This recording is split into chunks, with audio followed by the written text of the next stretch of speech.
জানো তো বেশ কিছুদিন ধরে না মনে হয়েছিল একটু ঘুগনি বানাই, কিন্তু কখন যে বানাবো সেটা বুঝতেই পারছিলাম না। তাই মনে হলো, কাল রাতে মনে হলো যে আজই ঘুগনি খেতে ইচ্ছা করছে, তাহলে আজই একটু মটর ভিজিয়ে দিই, তারপরে সবার হয়ে যাবে সকালবেলা এটা দিয়েই টিফিন।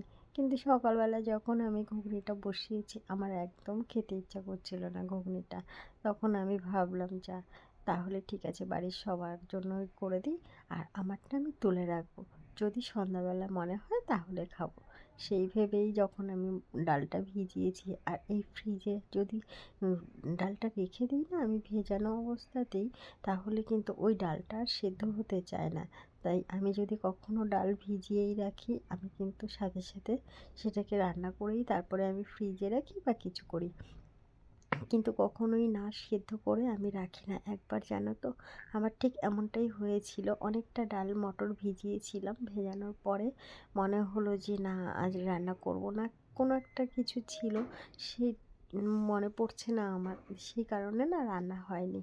তারপরে বেশ রান্নাটা উম, আজ এখন না পরে, পরে না পরে, এটা করতে করতে বেশ কিছুটা সময় চলে যায়। যখন রাত হয়ে যায় তখন আমি ভাবলাম যে তাহলে ফ্রিজেই রাখি, পরের দিন আমি রান্না করে নেব।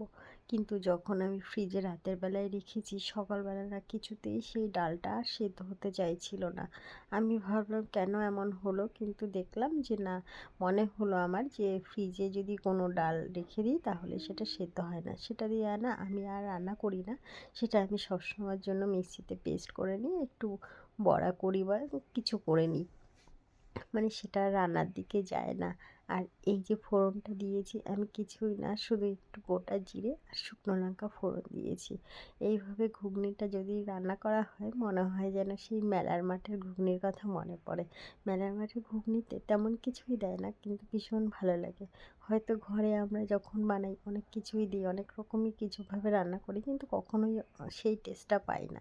কেন পাই না, হয়তো খুব অল্প একটা প্লেটে দেয়, সেই কারণেই হয়তো ভালো লাগে খেতে বেশি। আর এখানে ডালটা আমি একটু মূলো দিয়ে করবো জন্য ভিজিয়ে রেখেছিলাম বেশ কিছুক্ষণ।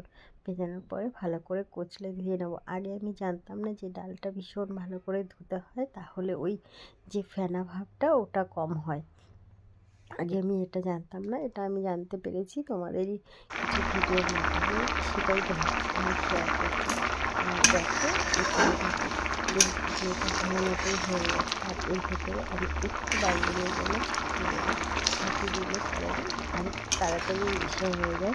অনেকে চালের গুঁড়ো দেয়, আটা দেয়, ময়দা দেয়, যে যেমন থাকে, কিন্তু আমার মনে হয় যেন এই ডালের যেহেতু জিনিসটা, সেহেতু ডালের কোনো কিছু দিলেই বেশি টেস্ট লাগে, ছাতুটা দিলে পরে টেস্টটা একটু বেশি হয়। আর এখানে আমি ডালটা সেদ্ধ বসিয়ে দিয়েছিলাম, ওই প্রেশার কুকারেই একটা সিটি মেরে নিয়েছিলাম। আর দেখো, ডালটা হয়ে গেছে। এখন যাব আমি আমার ছেলেকে আনতে স্কুলে, স্কুল থেকে এনে আমরা দুজনে রেডি হয়ে নিয়েছি। আর এই যে বললাম না, আমার ঘুগনিটা রেখে দিয়েছিলাম, আর এখানে দেখো খুলশে মাছ এনেছিল, সেটা একটু মূলো শাক দিয়ে ভাজা করেছিলাম। এটা কিন্তু খেতে ভীষণ ভালো হয়, আর সাথে বেগুনও দেওয়া যায়, আমার টাইম ছিল না তাই দিইনি। আর এই যে মূলোর ডালটা, এটা কিন্তু আমাদের বাড়ির সবাই খুব পছন্দ করে খেতে। আর আমাদের বাড়িতে একটু ডালটা গাঢ় গাঢ় করতে হয়, কেননা পাতলা ডাল কেউ পছন্দ করে না খেতে। আর এখানে আমি মাছটা শুধু ঝাল করব ভেবেছিলাম, কিন্তু সেটা আর হলো না, সেটা হলো না, কেননা একজনের আবার মনে হলো যে না, শিম দিয়ে খাবে। তাই ভাবলাম তাহলে দু চারটে শিম দিয়ে দেওয়া যাক, আর কি। বেশ ভালোই হয়েছিল খেতে কিন্তু। আর আমার ভিডিওটা তোমাদের কেমন লাগলো জানিও। ভালো লাগলে একটু লাইক কমেন্ট শেয়ার করে দিও, আর পাশে থেকো। চলো, আগে সোনা বাবাকে ভাবছি খাইয়ে নেব।